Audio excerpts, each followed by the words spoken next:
Today we having 28 active cases, the positive cases. Today, East Castles 21, Riboy 5, and West Gentile Hills 2. So the total active cases in the state of Meghalaya we have at present 633. The breakup is like this. East Khasi Hills we have 518. Breakup for East Khasi Hills 518. BSF 226,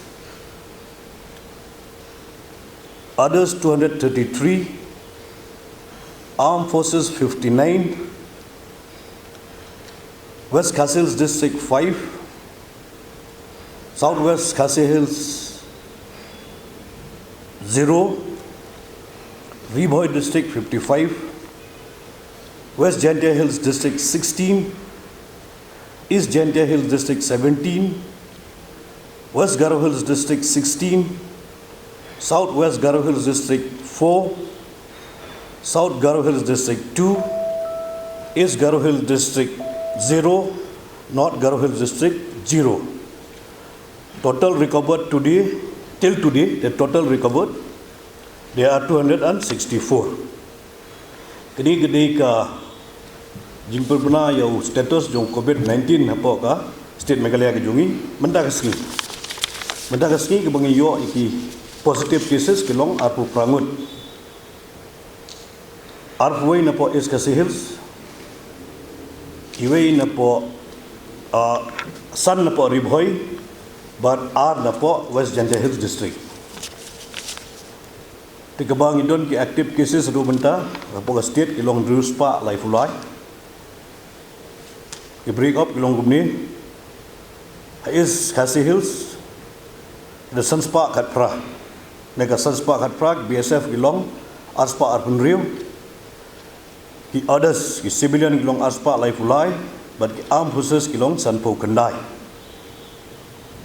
The Southwest Khasi Hills, the West Khasi Hills belong Sun, Southwest Khasi Hills belong 0, the Riboy District belong Sanpu Sun, West Gentile Hills District along Katan Rio, East Gentile Hills District along Katan Nyo, West Garo Hills District along Katan Rio, Southwest Garo Hills District along South Garo Hills District R, East Garo Hills District Undani A, North Garo Hills District Undani A. Tege total ke bar recover hadu benda sengi kilong Arspa and Rio Pusa. Kini ka latest update jong COVID-19 apo Meghalaya ni. Ka na ki contact jong negrim kilong Arngut.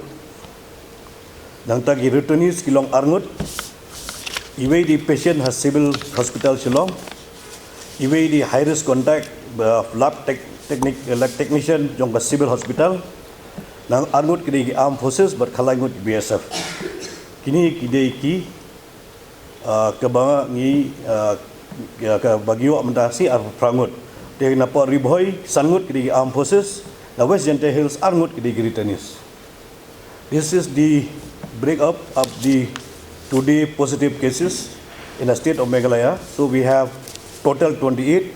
East Khasi Hills for 2 from negative contact, 2 are returnees, 1 patient at civil hospital Shillong, 1 high-risk contact of lab technicians at civil hospital Shillong, 2 armed forces, 13 BSF, Riboy 5 all armed forces, West Gentile Hills District 2 are returnees.